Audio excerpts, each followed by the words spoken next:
Hello and welcome to Politics Warroom with James Carville. I'm Al Hunt.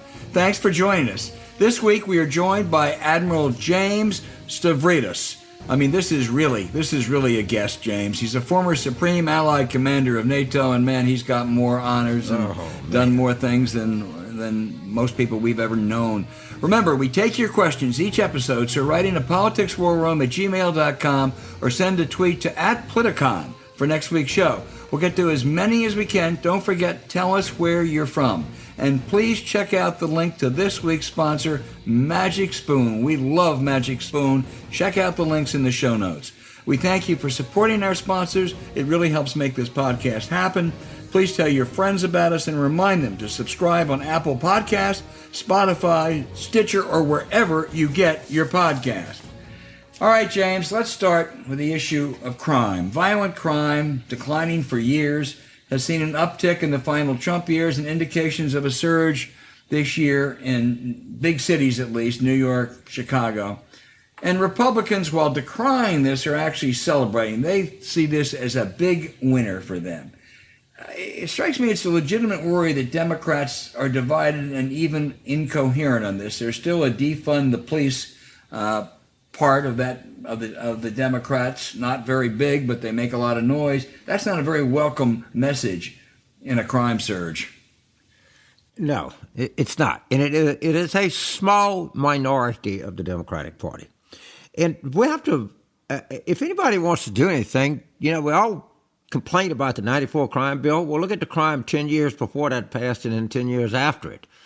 And, maybe there are some things in there, and some of the sentencing stuff was admittedly harsh, but, if we'd have kept the assault weapons ban, I guarantee you that there'd have been a lot less people dead today.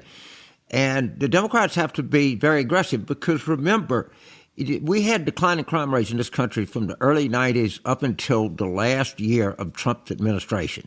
It's always been Democrat-run cities, or they call it Democrat-run cities. And what changed was Trump and his lawlessness and his sort of green light for everybody else to be lawless. And I think the Democrats have to be aggressive on this issue, not talk around it, not pivot, not use another attack, but go right at it and go right at Trump and Republican complicity and what's going on in this country right now. And it's bad. Yeah, I agree. And Jim, this is about walking and chewing gum at the same time. In crime areas, there should be talk about more police, more protection. At the same time, we need better trained, more sensitive police, more sensitive to communities they serve, and to hold them legally accountable for bad behavior. You can do both. You can have more police and better police and more accountability. And I'll tell you, if the Democrats don't do that, they're going to be behind the eight ball on what could become a really, really inflammatory issue.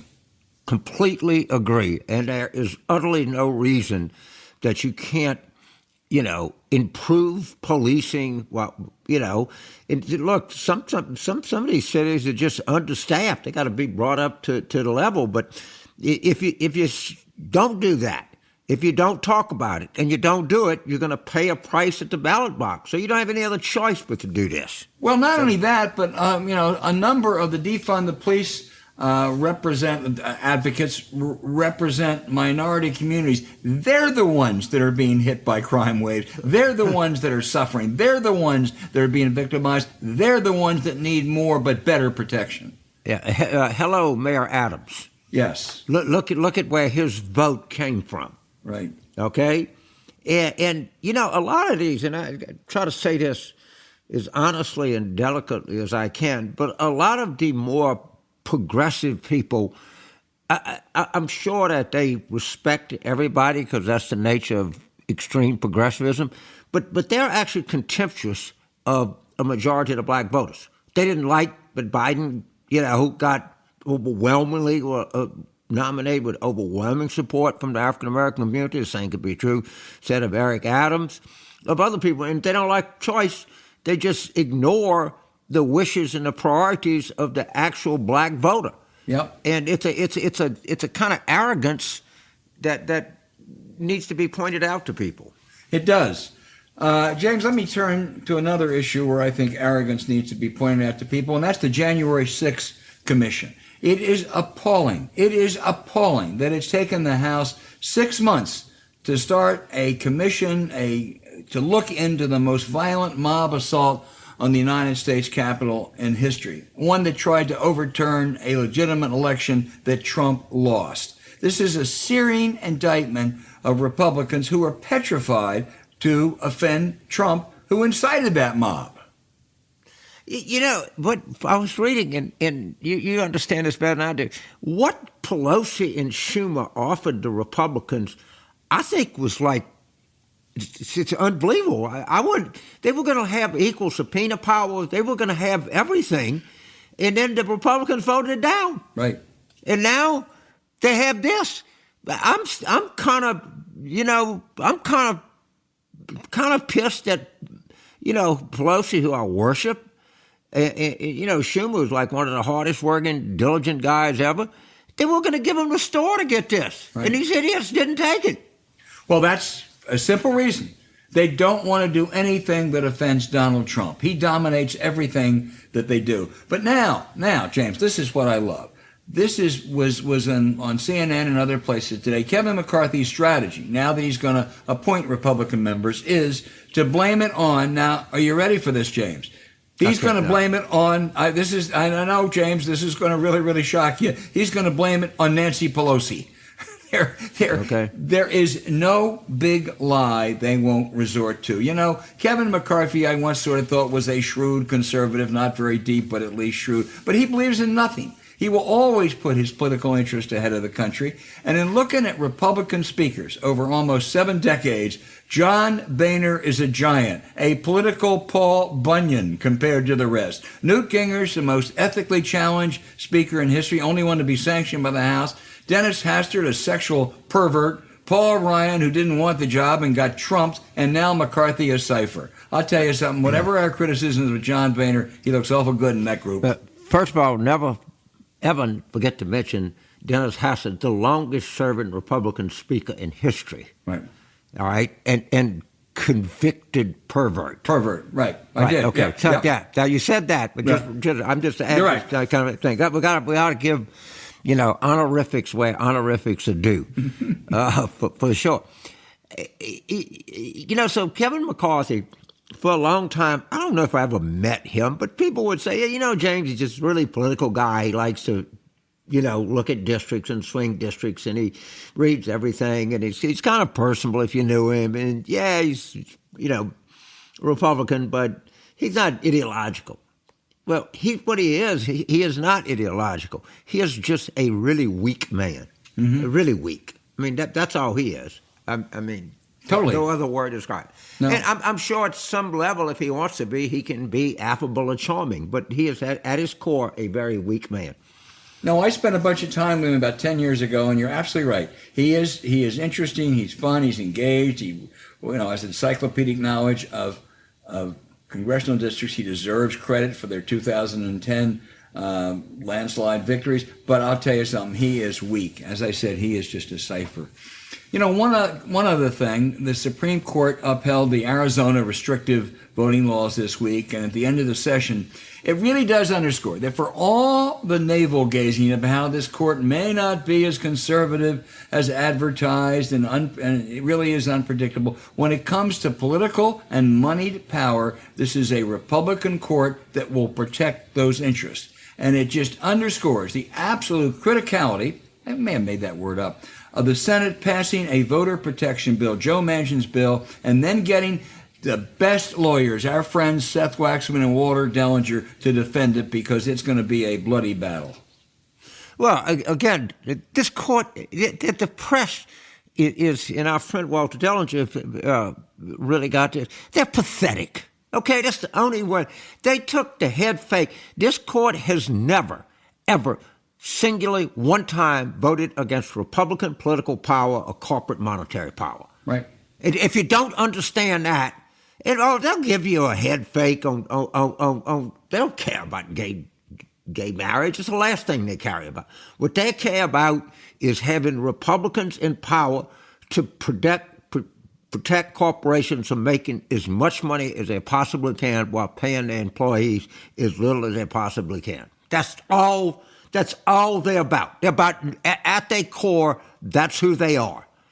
And if you don't understand that, and that's Roberts, and that's Alito, and that's Kavanaugh, and that's Gorsuch, and that's Barrett, that's them to their core. And don't forget Clarence Thomas. You're absolutely right. Yeah, it is. I'm sorry, Justice Thomas. I really meant to lump you in there. Well, let's just hope at some time before Labor Day that this Joe Manchin bill gets enacted into law. And I think it's fair to call it the Joe Manchin bill because that's what it'll be at the end. James, I want to go just one more thing before we move on.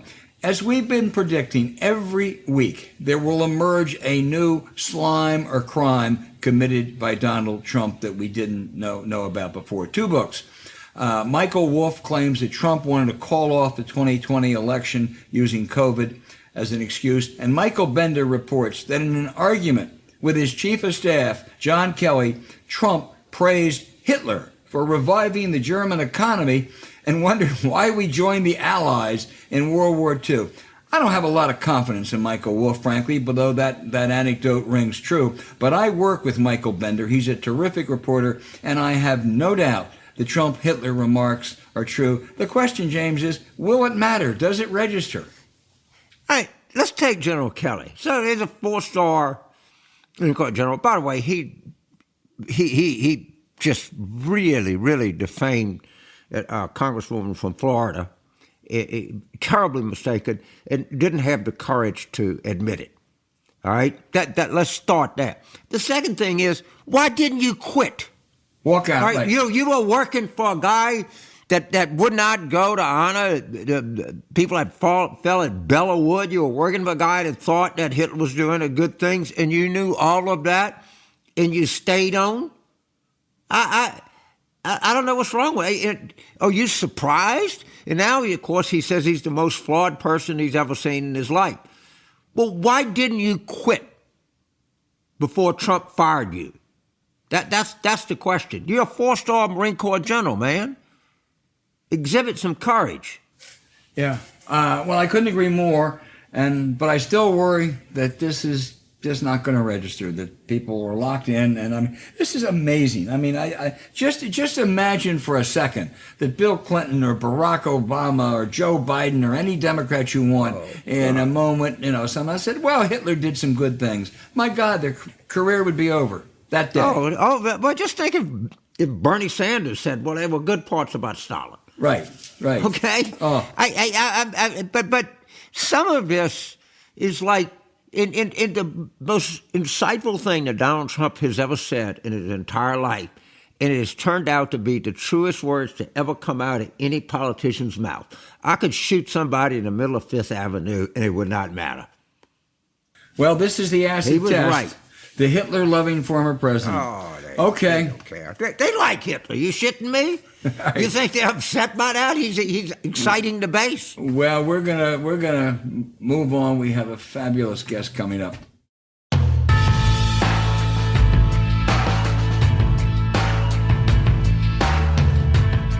Hey, James, we are in rare air, actually high seas with our guest today, Admiral James Stavridis, the former NATO Supreme Allied Commander in charge of the NATO forces in Afghanistan. He was former Dean of the Fletcher School of Diplomacy at Tufts. He has done so much. He is the co-author of the most thrilling novel I have read in a long time, 2034, a military conflict between China and the United States. Admiral, we're delighted to have you on this podcast. You are a prolific author. You've written, I think, 8 or 9 other books. I think this, however, is your first novel. What was the inspiration? First of all, Alan, James, thank you for having on. It's my honor to be with you. I often say that I came to write a novel about the future in 2034, obviously 10 to 15 years in the future. I came to write a novel about the future by looking at the past. And what I mean by that is I look back at the Cold War between the U.S. and the Soviet Union, and there was this rich body of literature, both film and novels. So think On the Beach by Neville Shute, Dr. Strangelove, Failsafe, the Bedford Incident. The three of us are actually old enough to remember all of that. Yeah. I think those novels and those films helped prevent a hot war between the U.S. and the Soviet Union because they allowed us to imagine how terrible it would be if the U.S. and the Soviets stumbled into a Cold War. So back to the present, when I look at China, I feel we are moving into a Cold War with China, yet there is no comparative body of literature that says, hey, U.S., hey, China, wake up. If you don't, you may stumble into this war, which will be to neither nation's interest, and it'll be 1914 all over again. Let's avoid that. Yeah, you know, the heroine, one of the heroines in your book, I guess really the heroine, is Admiral Sarah Hunt. I claim her now as a relative, Admiral. I named her after you, so of course. I want to make sure that. she's doing well down in New Mexico or wherever she is now. But it does center, as you say, around this conflict. In the nonfiction world, is that the world's greatest threat when you look at the future? I think it is, Al, and I'll tell you why. It is because in the South China Sea, U.S. forces and Chinese forces are nose to nose all the time. These are disputed waters. China claims essentially the entire South China Sea, a vast body of water, by the way, half the size of the United States, as territorial seas. It's a preposterous claim. The U.S. pushes back on it. So we're in conflict about territoriality, pretty fundamental. And finally, because the young people in these ships and flying the aircraft are relatively inexperienced. They're in their 20s and 30s. They're out there banging around in a destroyer, flying a jet, doing what they think is the best they can do for their country on both sides, U.S. and China. That's a pretty volatile mix, and I worry about a miscalculation that causes a spark that leads to a skirmish, and skirmishes lead to battles, and battles lead to wars. Well, read 2034 and you will even appreciate that more. Do you see China now as emboldened, and how much have they increased their naval capacity? It used to be 10, 15 years ago we thought, okay, they're an important economic power, they're building militarily, but we have a far greater naval superiority. Is that margin lessening? It's beyond lessened. There are now more Chinese commissioned warships than there are in the U.S. Navy. To give you the numbers, the U.S. has around 300. China has 360. Now, assuredly, ours are bigger, more capable, more endurance, more nuclear powered. We have vastly more experience operating them globally. So I'd still say advantage to the United States by a margin. But in terms of numbers of ships, that has flipped over the last 10 years, and the trends are in the wrong direction. China is building 10 to 15 warships a year. We're building 5 to 7 in a good year. I'm going to turn to your fellow naval marine, not officer, because he sure as hell wasn't an officer. In just a minute, one final question. I'm not going to in any way wreck the plot of the outcome in 2034, because everybody out there ought to read it. It really is incredible. I got scared towards the end, Admiral. I had to pinch myself and say I'm reading a novel. But one thing that struck me is we have this incredibly advanced technology and changes. And as you talk about inexperienced people in airplanes and in ships, that worries me that even increases the risk. It does indeed. And principally these are in cyber, in space, both surveillance and weapons based in space, undersea capability, hypersonic cruise missiles, all that's coming. And what will land on top of it is a big advance in computers. The so-called quantum computing is coming. All of that can potentially create even more opportunity for mischief out there. Again, the novel is a cautionary tale. The idea is read it and weep and say to yourself, we can still avoid this. We can still reverse engineer back to the present and avoid this kind of outcome. Let's hope so. James. So, Admiral, in the 80s, we were treated to a lot of hype about the Soviet Navy, and they had this many ships, and we needed a 600-ship Navy. And I think most naval historians would look back at the Soviet Navy in the early to mid-'80s and say, it really wasn't that good. All right? I mean, it's one thing to have a ship. It's another thing to have officers, that know how to handle it, to have the kind of technical skill that technicians and seamen and petty officers need to run a ship. Is the Chinese Navy, I know it's becoming bigger, is it becoming more proficient? It is gradually, but as the saying goes, it takes 10 years to get 10 years of experience. This is why we set the novel 2034, roughly 15 years into the future from when we began writing it. I think that's the moment where the Chinese Navy will have not only the numbers, but enough experience to be vastly more dangerous to the United States. Again, out there on the battlefield today with the U.S. Navy, U.S. Marine Corps, I would pick the hand of cards that the U.S. Admiral is playing. 15 years from now, I think it's an open question. So let's talk a little about the Marine Corps, which is my branch, is part of the Naval Service. And as you know, the two-lane guy, General Vargas, the commandant, is, as I understand, is trying to reorient the Marine Corps' mission as an amphibious fighting force and more in conjunction with the Navy as opposed to some of the stupidity we were doing in Vietnam, or which I'm a Vietnam-era vet, not a Vietnam War vet. Do you think the General is on to something in terms of the mission of the Marine Corps? Short answer, yes. I'll unpackage that in 1 second. I just want to inform you of my Marine Corps roots. I grew up in the Marine Corps in the Vietnam era. My dad was a proud colonel of Marines who fought in World War II, Korea, Vietnam. I went to Quantico High School. That's how Marine I am. And I went off to Annapolis to become a Marine, James. Except what happened to me was the first time they put me on a destroyer and sent me out into the Pacific Ocean, I was like St. Paul on the road to Tarsus. The scales dropped from my eyes and I wanted to be a sailor. So let's pick up on Dave Berger, who I know well, the current Commandant of the Marine Corps. He is brilliant, and he is very correctly saying the Marine Corps has been absorbed in these forever wars in Vietnam and Iraq. They have fought with immense heroism in both of those contests, but now it's time to come back to sea because our new opponents in this era are going to be China or Russia, and we need a Marine Corps. So, snapshot, what Commandant Berger is talking about is not only putting the Marines back on the ships, but then deploying them from the ships in kind of mini island hopping campaigns to sabotage Chinese infrastructure. It is a very smart play, particularly against these artificial islands that China is building in the South China Sea. And in the Navy, we don't call them artificial islands, we call them unsinkable aircraft carriers. You put a bunch of Marine raiders against those things, surface-to-surface missiles, high-speed transport, very lethal. So you mentioned your dad, he served in World War II, Korea, and Vietnam. And when I was in the Marine Corps, there were a lot of like E-7s, E-8s, E-9s that had served in all three too. And they all to a person said the same thing, fuck it, I don't want to go back to Korea. I mean, the Korean War is kind of forgotten, but the people that had to fight it remember it pretty damn good, don't they?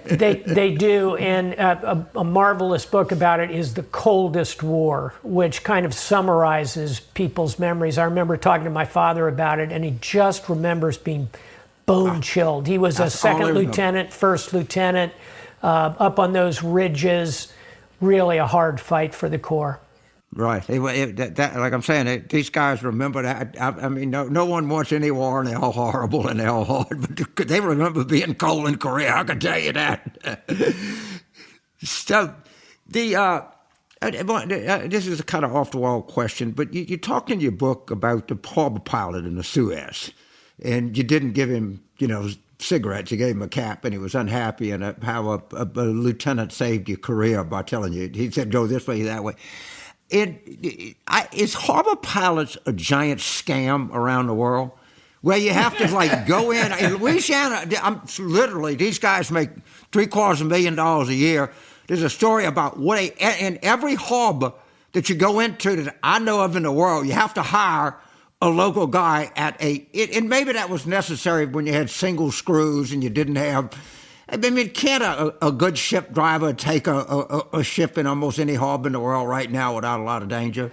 Absolutely. And it is, I don't want to say it's a scam. There are very professional pilots, but for warships, for U.S. Navy warships, we're perfectly capable of handling those ships and putting them in and out of wherever we need to go. Occasionally, I've turned to a pilot for local knowledge. What's the current like this time of the evening? But these days, all that is banked online. It's available. And frankly, there's levels of corruption you see from these pilots in many places. Having said all that, the pilots in the United States, those are outstanding professionals, typically former naval officers. We're talking other parts of the world. Yeah, there's a lot of difficulty that I've run into with pilots here and there. Right. No, I mean, the guys in Louisiana are good. I mean, they got to draw the river. Absolutely. I mean, they got to know where everything is. I'm not, and you know, maybe with the Mississippi is a little trickier because you got difference in high water. It changes low all water, the time. It changes all the time. And as you know well, as a Delta guy, you know, the Mississippi can look completely different 3 weeks later on after a big storm blows through, for example. I'll tell you where the pilots are very good, James, are Panama Canal pilots. Very capable, very well trained. Panamanians. We flipped the canal over back in the day. And a lot of people said, oh, the Panamanians aren't going to be able to run this thing. Wrong. They're doing a very good job. You know, I'll turn it over to you. I'll just make a statement. I think you'll agree with me, Admiral. Jimmy Carter got a ton of grief for the Panama Canal thing. It's really, it's his most visionary thing. I mean, and of course, 100%. Once Reagan got into office, he just kind of forgot about it because that was a 99-1 decision. Yeah, and James, let's not forget he got it because Howard Baker, the Republican leader, supported him, and I can't imagine that occurring today. But you're sorry. Just imagine, Admiral, if we hadn't done that. I know. Wow. Yeah. Let me ask you, you were in charge of the NATO effort in Afghanistan, or you oversaw it. After almost 20 years, we're leaving. What do you see ahead for this troubled country? I see very dangerous waters ahead. And frankly, we've seen this movie before a couple of times. One in Vietnam, where we pulled out in 72, 73, pulled the troops out. We continued to fund the Vietnamese military for another couple of years. When the funding cut off, the whole effort collapsed. That was the first time we saw the movie. The second time was during the Cold War with the Soviets in Afghanistan. In '89, they pulled out the Soviet armed forces, but again, they provided funding, maintained some stability. When they cut off the funding, when the wall fell and the funding went away and the Soviets went away, there were no Soviets anymore. That was the end of the Najibullah regime in Afghanistan. So that's the second time we've seen the movie. So in my view, here's the lesson. I get all the reasons for getting out of Afghanistan at this moment, but the same things that brought us there, concern about an ungoverned space, possible terrorist operations, and the reversal of what I think are some pretty important changes to the lives of Afghans, particularly women and girls, all that is highly at risk. So here's my prescription, and I've made this case to the administration at a number of levels. Look at the first 2 times we've seen the movie. What we ought to learn here is if we continue to provide the financial support, the over-the-horizon capability, the diplomatic support, I think we got a 1 in 3 chance of keeping the wheels on the car. I think it's still 2 in 3 to answer your fundamental question, 2 in 3 chance the wheels come off. We're back in a civil war. All those advances are gone, and potentially terrorism resurfaces. Not a pretty picture. Boy, that sure is not. You know, you are a very articulate advocate for what you call smart power. And this is a little bit of a digression, and I think this is the greatest country in the world. I can wave my American flag on the 4th of July and cheer USA, USA at the Olympics. But Vietnam, Iraq, Afghanistan, it doesn't look like a very good use of smart power. Yeah. We have not managed to balance both hard power, that's kinetic combat, bombs, rockets, troops, and tanks, with soft power, which is the medical diplomacy, the humanitarian work, the human rights advocacy. The Joe Nye stuff, yeah. The Joe Nye stuff, and we need to give Joe Nye credit for this. The idea is to blend the two. You're never going to win just with hard power, and as Joe Nye has said, soft power without the ability to apply hard power is no power. That's a pretty good line. So what we need is to blend the two. I'd call it smart power. And I'll give you two examples of where we have done it successfully in the recent past. We tend to focus on the three examples you gave. How about Colombia? In Colombia, a terrible insurgency ripping that country apart, and instead of sending down the 82nd Airborne and 150,000 troops, we applied a blend of hard and smart power. This was Plan Colombia, bipartisan effort, not perfect, but came out reasonably well. Second example, James knows this one. Well, you both know both of these quite well. Second one is the Balkans. In the Balkans, we applied relatively limited amounts of hard power. We followed it up with UN, European Union, a NATO mission that is still in place. It was a blend of hard and soft power. The Balkans, you guys will remember, 20 years ago, were on fire. Right. 4,000 men and boys killed in a couple of days at Srebrenica. Today, Genocide, yeah. You got it. Today, the siege of Sarajevo. Today, when there's a dispute in the Balkans, they don't reach for a hunting rifle. They reach for a phone to call Brussels to come and negotiate. So we can do this. The examples you gave, however, are not good ones. I think it's my own view that I think James shares it, and maybe you do too. The Trump policies did just such terrible, terrible damage, and I wonder how repairable some of it is, how much we can convince our allies and our adversaries that the American word matters, the challenges we will rise to. How is Biden doing on that, and how big is the task? I think he's doing well, and part of the reason is he's deeply experienced. Unlike the Trump administration, which came in with, basically a pickup team at almost every level, they certainly weren't expecting to win.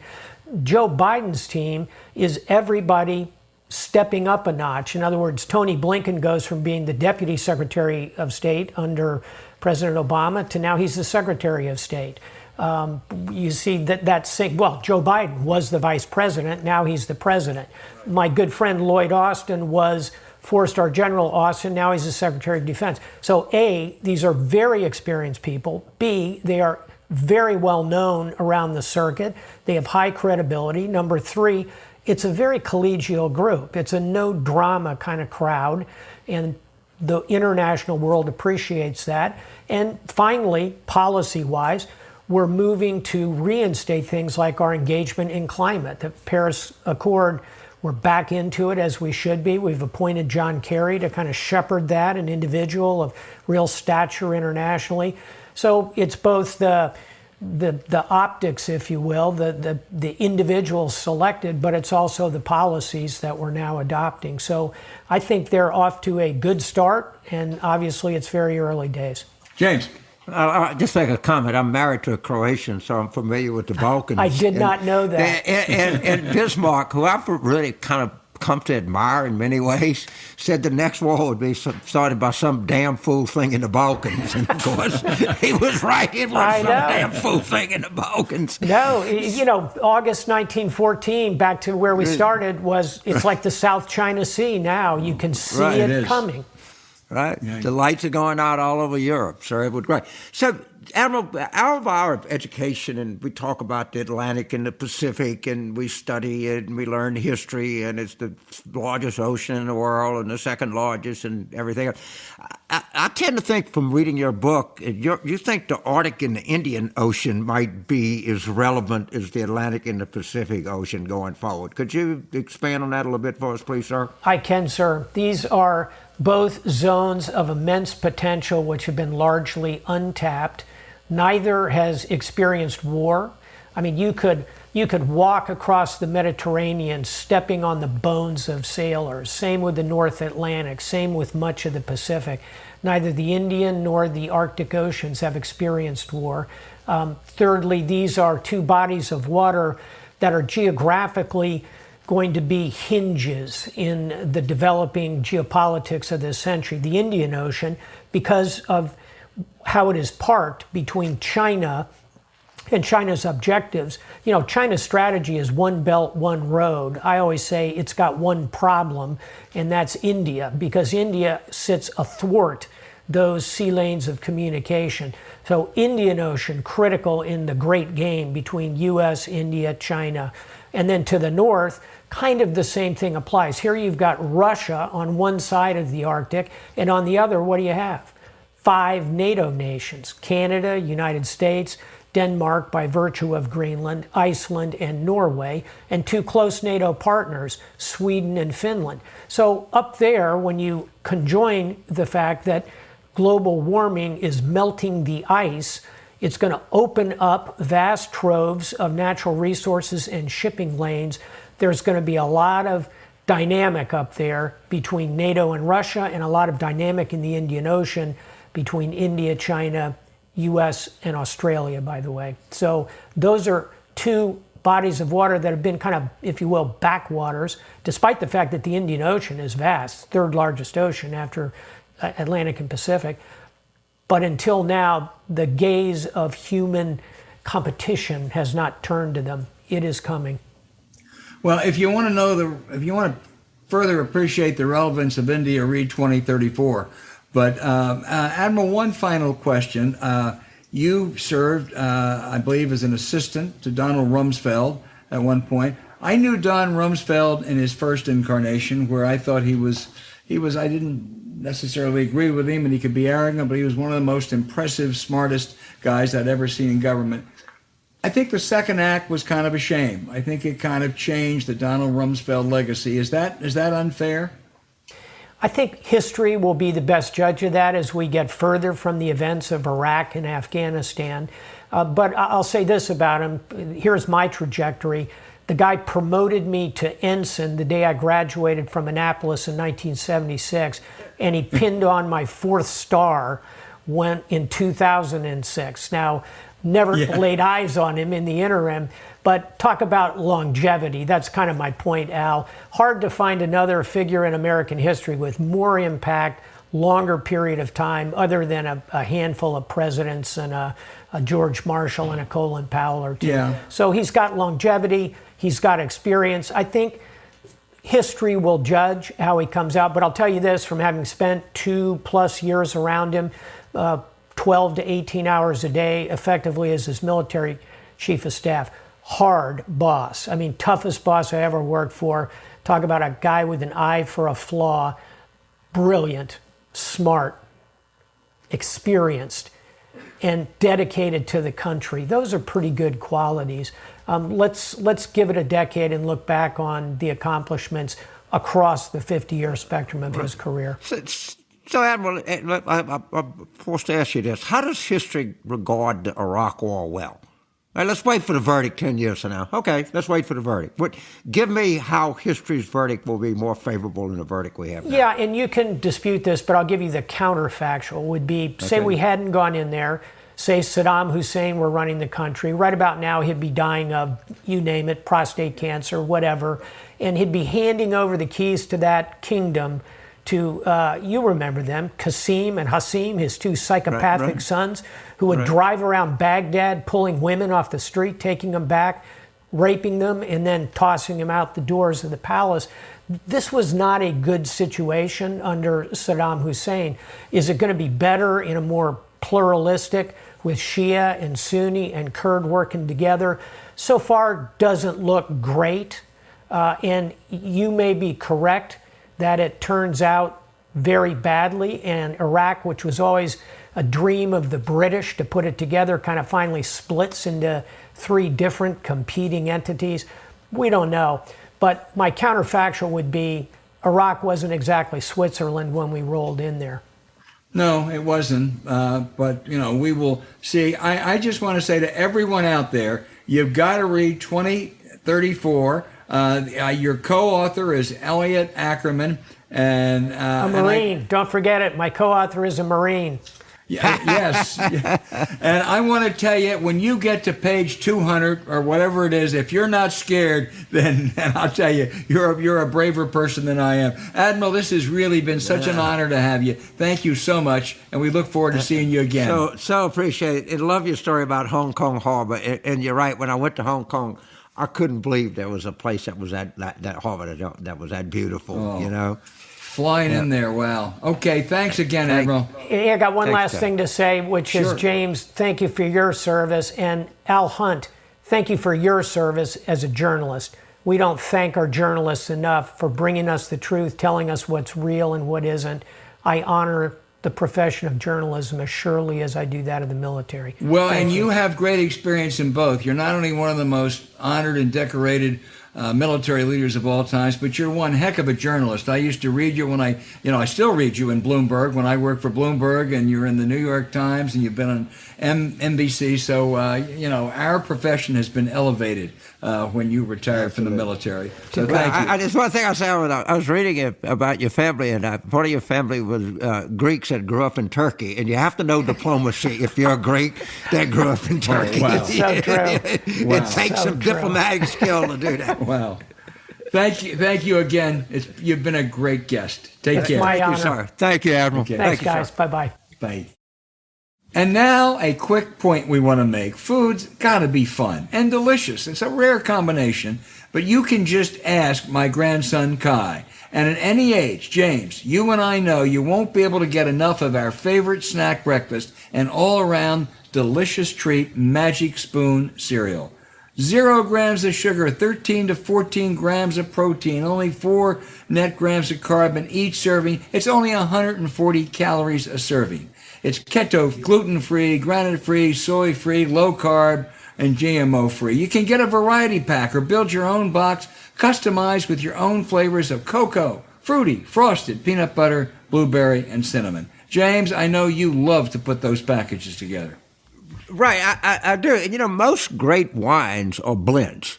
If you buy a great bottle of, Chateau Lafite, it's I don't know, 70% Cabernet, but they have Cabernet Franc, they have, Merlot, they have any number of things. And what winemakers have learned is that you can tease out more taste than a blend. And what I like to do with Magic Spoon is use some, different combinations because I think it expands the flavor profile.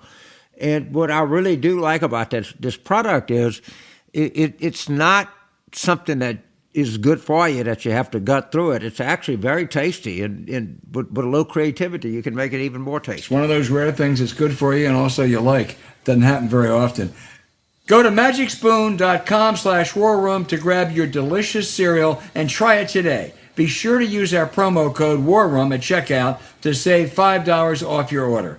Magic Spoon is so confident in their product, it's backed with a 100% happiness guarantee. So if you don't like it for any reason, they'll refund your money. No questions asked. Remember, get your next delicious bowl of guilt-free cereal at magicspoon.com/warroom and use the code WARROOM to save $5 off the price. Thank you, Magic Spoon, for sponsoring this episode.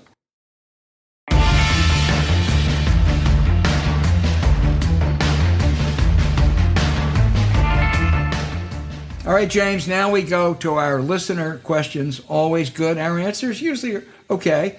We're going to start off with 2 South Dakota questions, believe it or not. Dave in South Dakota says that he's a son, immigrant, descendants on both sides of the family, settled there, but his engineering career eventually took him to Seattle. But his question is, what I call the Midwest, North Dakota, South Dakota, Iowa, Nebraska, was dominated, or at least heavily represented by Democrats not that long ago. Which of those states, he wants you to say South Dakota, I suspect you're not, will be the first to elect a statewide Democrat again? So the choice of South Dakota, Nebraska, South Dakota, North Dakota, Iowa, Nebraska. But I'd say Iowa. Yeah. I mean,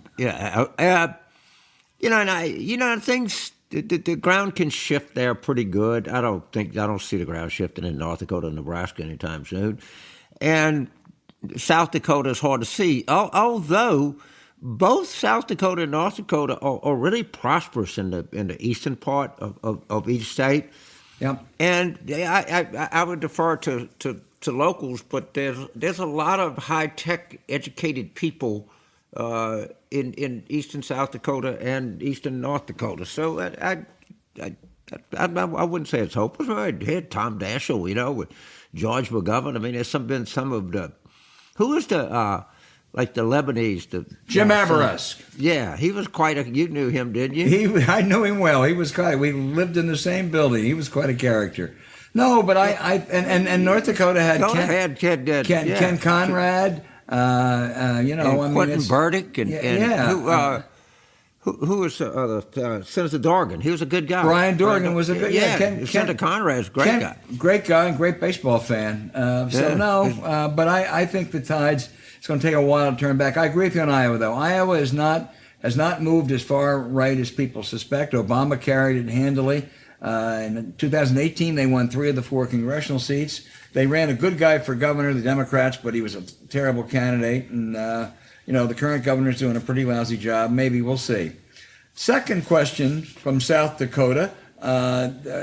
It's from John, who is in Sea Ranch, California, but he wants to know, why is it legal for a billionaire to rent South Dakota's National Guard and send them to the border? These people are scared. I'm not sure it is legal. I really have serious questions whether it is legal. Governor has a lot of authority to send his or her National Guard to places, but to have a privately financed National Guard, I don't know what South Dakota law is. I can't imagine that it envisions that, and it's certainly as unethical as you could possibly imagine.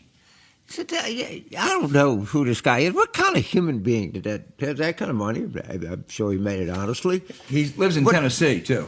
What of all of the things that you have, all right, with unvaccinated third world people and people like starvation and everything, why would you spend your money on sending the South Dakota National Guard to the border, even if it was legal? I mean, I'd love to just get inside that guy's mind, but no, you don't. No, you don't, James. Probably don't. No, you don't. I mean, it's just like you don't want to. If you waded through his deepest thoughts, you wouldn't get your ankles wet. Maybe he's a very conservative religious guy. They're probably very legitimate conservative, religious organization that distribute food to people. I don't know. Then good. Use it for that. But you're right. Yeah. All right, James, this is a challenge for you. This is a direct challenge to you, and it's from Mickey in Denver, Colorado. He said, I always listen to your podcast, but he says he's close to unsubscribing because he's tired of rants about the more extreme left. I have a 20-something daughter in L.A., and I know her friends, and they're not repelled by people like AOC. They are repelled by the Bidens and the Harrises in the middle. My main point is, and I'm quoting from Mickey, Democrats suck. It's great to say Rubio and DeSantis should be beatable, but unfortunately, I don't see how, given the terrible ground campaigns Democrats run, it can be done. So reel Mickey back in, James. All right. So, Mickey, thank you for listening to the show. And, at some point, you're going to have to decide, maybe the show is not for you.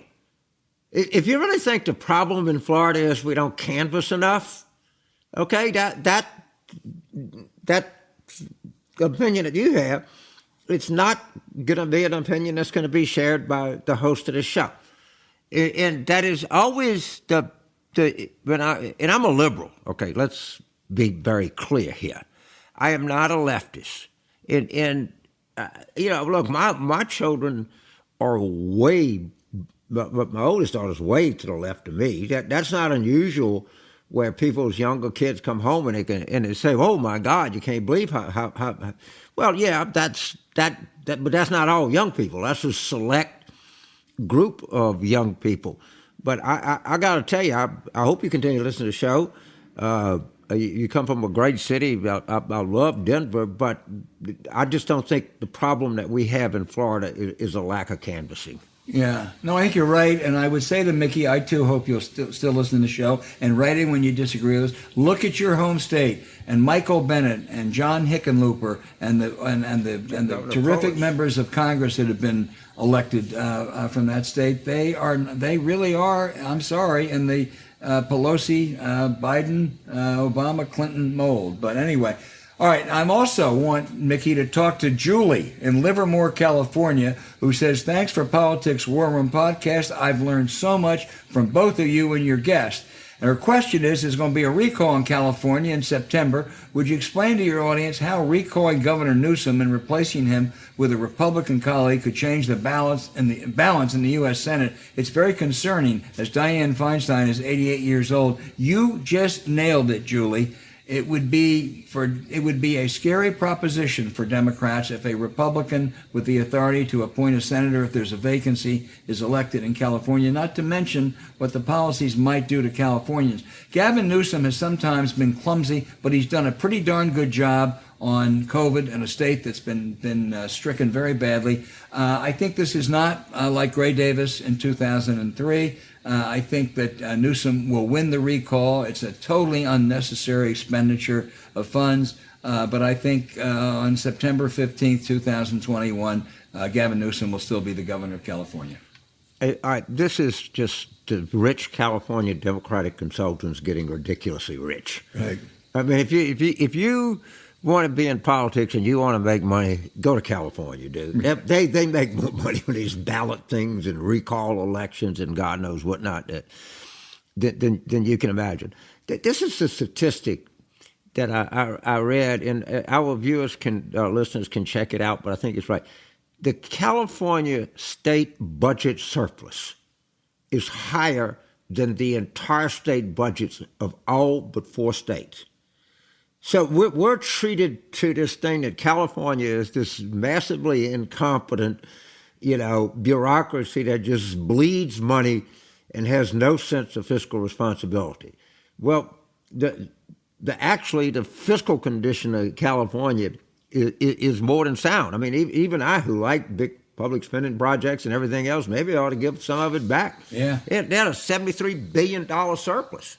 Well, Julie, don't worry. Gavin Newsom is going to stay in office. This is the next one's from Maria. Maria, I'm going to ask this question, but if you want to get another one, you better tell us where you're from. She asked, what's it going to take to institute term limits for Supreme Court justices? This is in the wake of Merrick Garland and Brett Kavanaugh and Amy Coney Barrett slipping through. Let me tell you something, Maria. Whatever the merits, A, it's not going to happen, and B, if you're a Democrat, you don't want it to happen right now because the youngest members of that Supreme Court all happen to be right-wing Republicans. So I'm not sure whether I'm for it or against it, but it just ain't going to be. What is it? 2/3 the Congress and 3/4 the state legislatures? Yeah. It ain't going to happen. Yeah, so, exactly. I don't. Let's talk about pigs flying. David in Livingston, New Jersey, James, wants to know, why can't the Democrats get creative and pass the Voting Rights and for the People's Act, even as proposed by Manchin, pass it through budget reconciliation? I don't think you can do that. You can't. Budget reconciliation has to have a fiscal impact. Right. And they tried to do it, or Bernie Sanders tried to do it with a minimum wage, arguing that it raised more revenues or whatever have you, and that was thrown out. There is no way that this fits. They're going to have to do it by making an exception to the filibuster rule, because you're not going to change the filibuster rule. I still think that's where they'll end up. I think that's where Joe Manchin will end up, and Joe Manchin will be an historic figure if he does that. I think so too, and just some of the stuff. I mean, it may or may not be a good idea, but it's not going to happen. Right. I mean, I think that D.C. statehood, all of them, probably has the best chance of actually happening sometimes in the near future. And that's highly unlikely. One final question is from Bob in Greenville. We just have a little bit of time, but this is down your alley. Explain Kentucky, 2 of the worst Republican senators and yet a Democratic governor with progressive tendencies. How does that happen? But what he really wants to know is, Charles Booker stand any chance, Charles Booker against Rand Paul in the upcoming midterms? First of all, I assume he's from Greenville, South Carolina, which I think is one of the best mid-sized cities in America. Oh, boy, that place is amazing, man. And it's changed. It's happening. Right, it's really a happening place. Explain Kentucky. Well, all I can say is when I went to work in Kentucky in 1987, they told me that the state was about gambling, bourbon, and tobacco. And so I love Kentucky, as you can imagine. It is possible for a governor to get elected. There's still a particular place in western Kentucky that's still some holdover registered Democrats. I don't see Kentucky happening. You don't see Booker happening, right? I mean, I wish I did. I'll do anything I can to help. But that's a tough nut, a real tough nut. I think you're right. Keep those questions coming. We love them. We apologize for not getting to all the good ones because there were so many. And tell us where you're from.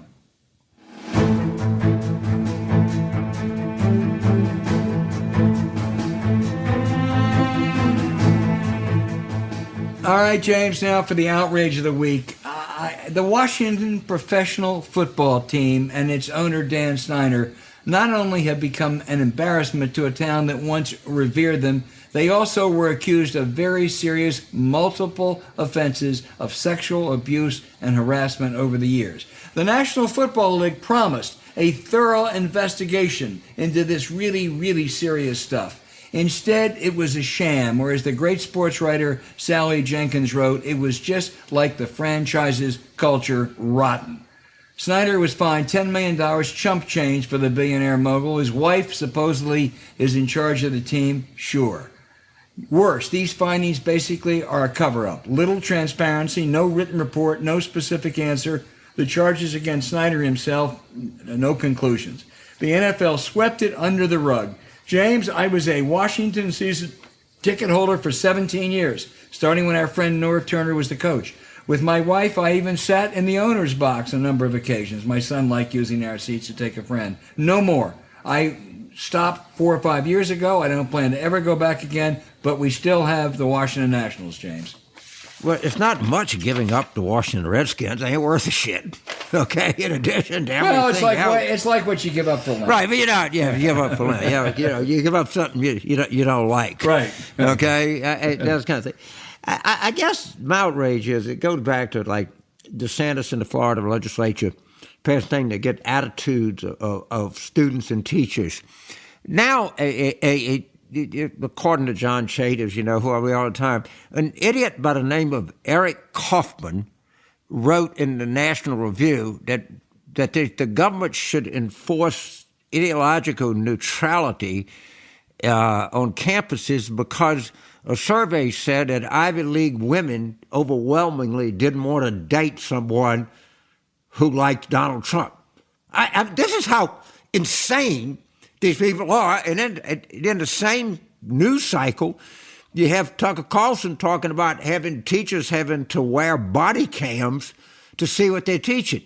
Now, okay, sounds like it's a conspiracy theory. It might be, but the facts are these Republicans hate education. They hate educated people. And, one of the problems is that education leads to thinking. And thinking is going to lead you to be vaccinated, and thinking is going to lead you to think Trump was a raving idiot who tried to rip this country apart. And I think the way that they see themselves stand in political power is stop people from being educated. I can't imagine anything else that would cause this kind of, I guess the word I use is Orwellian, spying on people because he doesn't think that, Trump voters can get laid by Ivy League females. I mean, that's how stupid it is. You're right. It's incredible. It's stunning. You're right. You just marvel at it. By the way, they get back in power, they're going to do all this stuff. Absolutely. This is not, yeah. And not only can they do all this stuff, but they can stop other things from happening if they win back the House and the Senate in 2022. So it matters 3 years from now. It matters a year from now.